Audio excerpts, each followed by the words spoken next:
My name is Pablo Das. I am a mindfulness-based wellness coach. And today I was going to talk about mindfulness as applied to compulsive behavior and trying to understand why we do behaviors that are contrary to our intentions. With sort of compulsive types of behaviors, the ones that we kind of can't wrap our heads around why they're happening, the insight is basically that most of the time, these behaviors are coping strategies and are a kind of movement away from discomfort or internal conditions, whether they're physical sensations, emotional experiences, thoughts, and it's that kind of movement of the heart and mind towards pleasure or towards numbing.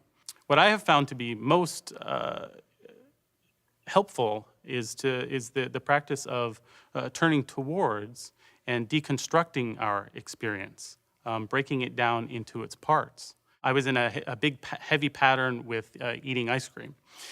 And this is an issue that a lot of people bring to me, sort of a sugar pattern.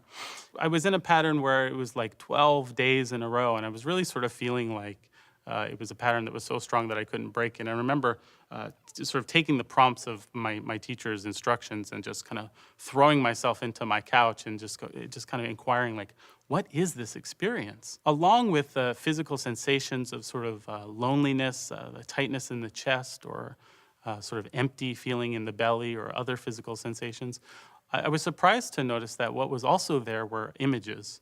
And the image that I got was something like a toddler that had been handed off to another person and was being asked, kind of taken out of the room. No, I want to be back, as sort of longing.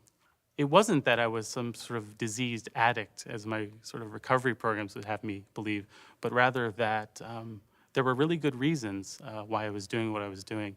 And in fact, what needed to be tended to was old sort of grief and loss related to the death of my mother.